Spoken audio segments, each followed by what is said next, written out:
Rollright Stones. Men come and stand in its centre, stubbled, pocked and pickled, and interrupt my poem about unknowable history. I choose a spot where they're out of sight. They say that each time you blink, a stone will hide behind another. The men cut and paste, becoming slighter. Their arms are full of peepholes. I've been whispering with my men. We've touched time's buzzcut, swallowed a tree, become stone. There's a spectator in my boot that refuses to own up. You know, the grass here is the kind of green that can only exist after rain or a monitor failure. So the word Astéronymes actually came from a technique that I saw Voltaire use a lot back when I was working on the complete works of Voltaire.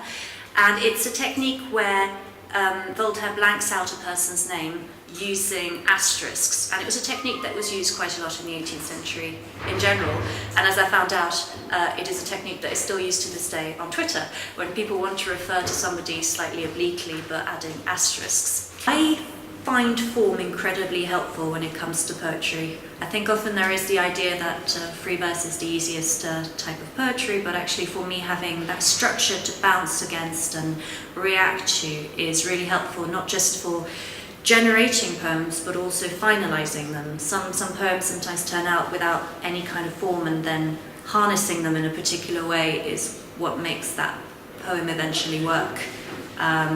So, I mean, this collection does have quite a few. A lot of it is, I suppose, form in the sense that I'm reacting to an existing language. So there are some that mimic catalogue entries and Wikipedia deletion threads, for instance, which you might not think of necessarily as form.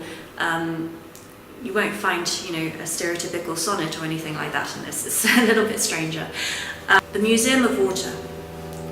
I never tire of the repetition of bottles, the evaporation of grief, a great silty presence, a shallow song.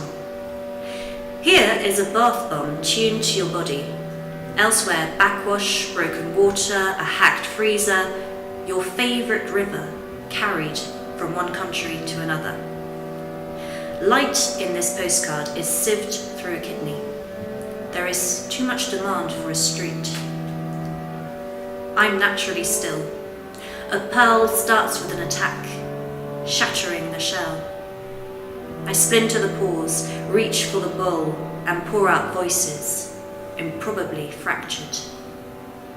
In Astéronymes there is a poem called Is, which is based on a Breton legend of a submerged city. Obviously we have those in the UK as well, but Is is definitely a city that I've been fascinated with for decades, I would say, and I think part of that is just the idea of a history that is no longer within reach, that is only available through hearsay, and I think in a way that links to some of the other poems in this collection which revolve around standing stones, for instance, and dolmens, where again there's a lot of conjecture about what they were there for and what they are doing and how they were used, but a lot of it is also just our imaginations at work and what stories about them we make today that help us or that resound within us. Is. Yes, I am the seabirds, washed inside out, the stained glass sea, yawning roofless walls. Yes, your calls ring straight to voicemails. You can barely hear my recording yapping over the waves. Yes, the proofer has vanished, his pen unable to underline typos, yet my skin is littered with deaths. Yes, I timed out and rose in multiples. Each footstep is now visible on the yellowing floors. I am she and hers. Yes, these volumes are unreadable now. It has always been this way. Only the young know my tune, and it swallows their hearts. Yes, I lost my last face in the storm. Yours I had eaten after midnight, laughing as you yelled that the rain was tied in knots. Yes, I am always laughing. My hands are falling. I found a bronze bell yesterday, stuck to my back. It gongs. Yes, I am contaminations, and you grok this world until your circuits merge with our paths. Yes, the couple came to stand next to me. It dictates that history is an out of sync. You wrap it in silk, presented as a series of gifts.